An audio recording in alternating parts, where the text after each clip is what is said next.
hi guys! Welcome back ulit sa ating channels. Ayan, ulit ang kauban ka sa trip. Finally, after many the cancellations and removing of flights and rerouting of flights, finally guys, we will not be going to Kazakhstan. So this will be my 17th country to be visited, and most likely also in this trip is pupunta din tayo ng Kyrgyzstan. So we are a team of 3, Chassis and Badzang Marloni. Si Madam Marloni ating kasama sa China, and ngayon is magcha-China na naman ulit siya. Yes. So what will happen to this journey to the Central Asia? Let's find out. Okay, look at na iyan now. April 17. Diyos ko, wala masyadong tao. Look, wala katao-tao sa I.O. It's a very long story guys on how we ended up traveling to Taipei and China, going to Almaty. Kasi supposedly talaga last year is the book namin itong flight dito with a connecting flight to Dubai. Dubai sana yung aming layover. Tapos because of what happened to the war in Dubai, is nireroute namin lahat. So kaya ang ending is napunta kami ng Taipei since yun ang may pinakamurang flight going to Almaty, Kazakhstan. And that is already 1 month na lang siya guys before our trip, yung aming rebooking. Kaya humanap talaga tayo ng mas cheaper na flight. So that is why we will be having a layover in Taipei. From Taipei is China na naman, in Beijing. So babalik na naman po ulit tayo ng China, but this time is layover lang tayo. And from Beijing is all up to the way to Almaty, Kazakhstan. We will be flying with Air China papunta ng Almaty. We are supposed to enter Marhaba guys, pero every time talaga pa-fly tayo sa Terminal 3 pupunta ng Marhaba, walang bakante guys. That is why I hate flying in Terminal 3. Kanina sa I.O. is medyo natagalan tayo guys, kasi yung I.O. officer, yung immigration officer, tinanong pa niya tayo sa ating flight kasi yung nasa boarding pass lang is from Taipei. So hinanap niya yung ating connecting flight to Almaty, which will be at Air China. Iba din. So we will be traveling a group of 3. So red eye yung flight natin papuntang Taipei guys. And yun, after Taipei is may layover pa tayo na 18 hours, not 13 hours before tayo magpa-fly going to Beijing. So most likely for this video is pinakikita ko lahat sa inyo yung magiging ganap sa ating layover sa Taipei. Boarding na tayo guys at boarding gate 115, 5J310. Malaki yung plane natin. Touchdown, welcome to Taiwan for the second time around. So we will be spending here mga, I think 18 hours of layover. So we will be leaving the airport. Tapos we will figure out kung saan natin iiwan yung mga luggage. So yung gagawin natin dahil dito guys sa Taipei is pupunta lang tayo sa some of the famous spots here in Taipei. Maybe yung Taipei 101, Ximending, tsaka Dona Park. And then magkakakain din tayo ng Ichiran ramen kasi naki-crave tayo. So since 6 a.m. pa yung bukas ng train is maghihintay tayo dito sa airport ng hanggang 6 a.m. So time check is 3:30. So we still have 2 hours and a half time to kill. Guys, it's time check. It's 7 a.m. na ba guys? Nakapag-change outfit tayo. Good thing dito sa Taiwan airport kasi meron silang shower. So nag-take tayo ng shower. That. So right now is we will be going to the town city now. Mag-train tayo going to to Taipei main station since most of the train stations here starts at 6 a.m. So ngayon i-figure out natin kung paano natin iiwan itong mga luggage at kung saan natin siya pwede iiwan. Dito banda sa may arrival, may magandang dilag. Dito sa may arrival guys is my luggage and my locker sila dyan. 80 NTD for the first 3 hours. Tapos sa harap is, dito sa harap is meron din silang luggage storage service. Pero 9 a.m. pa siya magbubukas. Aray! Doon sana kami sa locker. Kaso lang, dalawa na lang available that we have 3 big luggage sized na luggage. So, hanap pa tayo ng another locker. Tapos, hindi sila nag-accept ng credit card.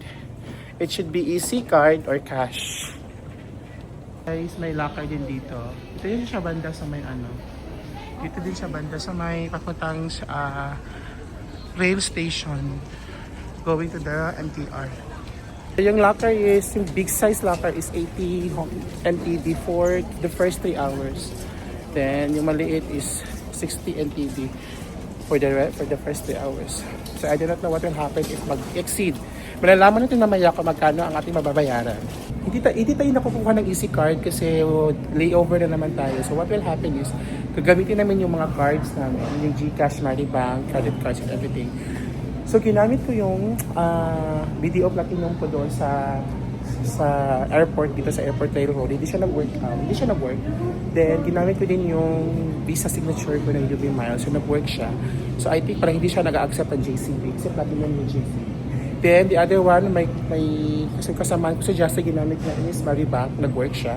At saka, GCash naman yun kay Madam. So, nag-work yun sila. Pak, Madam. I am Vanessa Jing. So, sasakay tayo ng Airport Railroad, Airport Express, going to Taipei. Nasa train station na tayo, guys. So, hindi tayo maligaw. We have just arrived at Taipei main station. That is, so we took, that is 40 minutes ride from Taipei Airport. Taiwan, so tapos sa main station. So from here is, we will proceed to Siminding. Kasi Siminding agad yung unang stop natin. Hindi nag-work yung ating GCash, Maribank, and credit card sa mga MTR. I mean dito sa station sa MTR. So what we did is nag-purchase na lang kami ng single ticket journey. So I think parang yung airport na train lang yung pwede sa sa mga cards. But well, let's check for the other stations here in the MTR. Kung ano pa yung mga pwede sa ating mga cards. We're at the Siminding Station. So we'll be mag-exit tayo sa 6. Going to the pedestrian. Nandoon na yung rainbow pedestrian.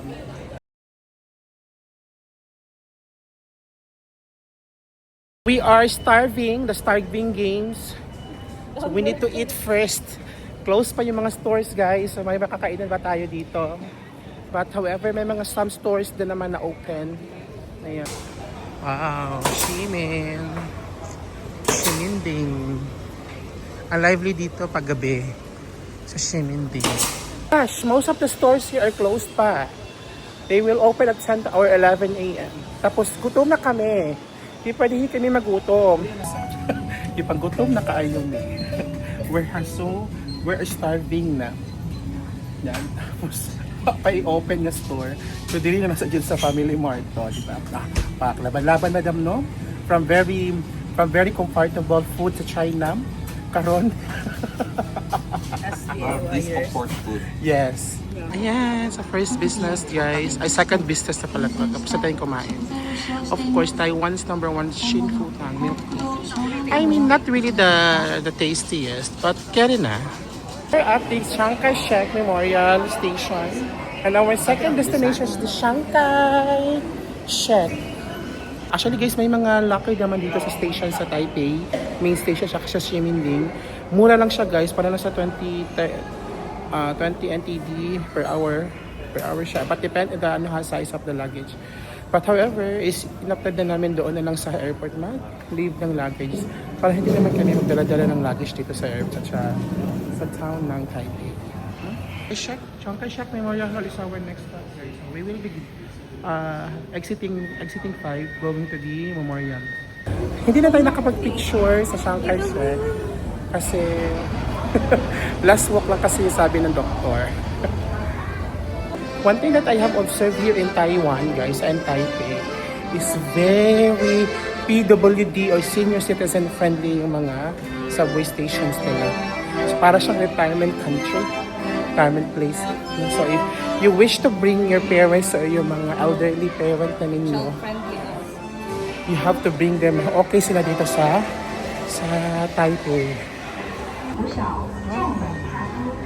So ito nakikita ko na station na ito yung parang may overlooking view ng mga platform. This is in Chiang Kai-shek Memorial Station.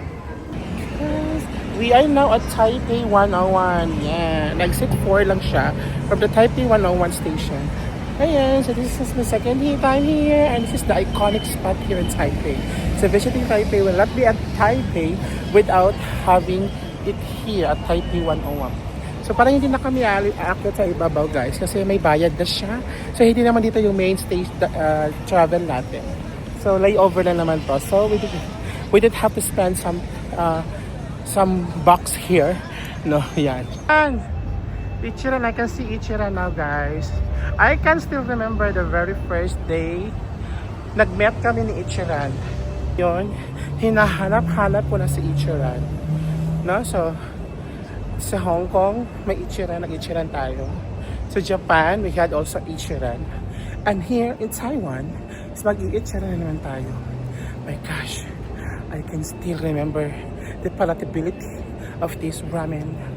Yan, walking distance na siya from Taipei 101. Pero yung pinakamalapit na station dito guys is yung Shangjiaoshi.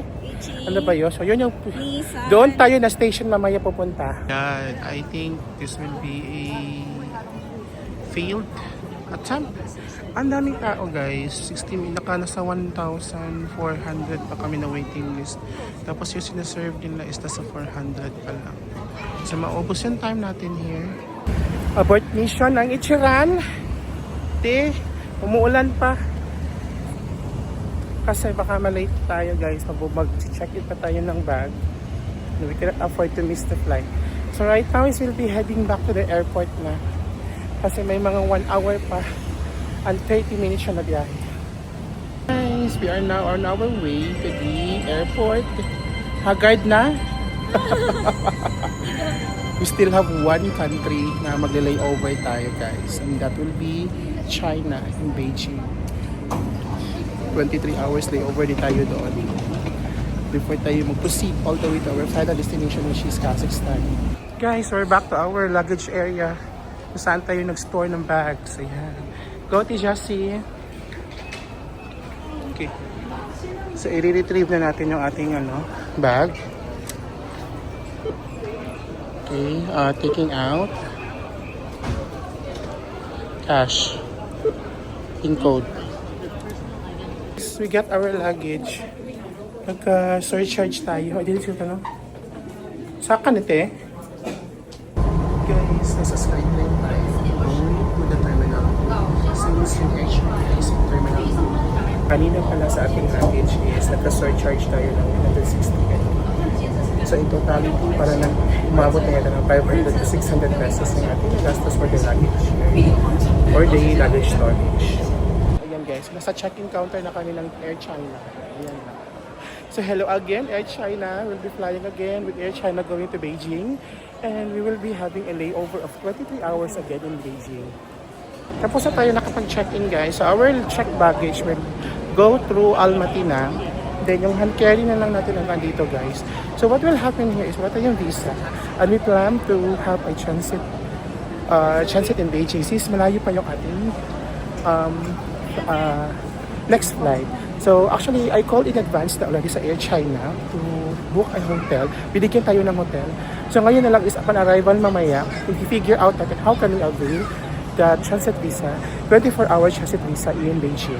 Guys, meron tayong lounge access sa ating JCB Platinum at saka yung available is yung Oriental Club Lounge. So dito lang siya guys. Right after sa security check, dito tayo agad. Yan nakikita niyo yung Oriental Lounge. Nasa 4th floor siya. So dito tayo dadaan. Ay, yun na guys. Upon entering, ayun nakikita mo na agad yung Oriental Club Lounge. So daan tayo dadaan pupunta. Yung gagamitin natin na card is yung ating BDO JCB Platinum. So meron siyang lounge access for 8 yata na airport. Tsaka 8 access per year. So this will be our first access on this card. Guys, let's check the food. May ano dito, ano yung wings. Then parang may free noodle siya.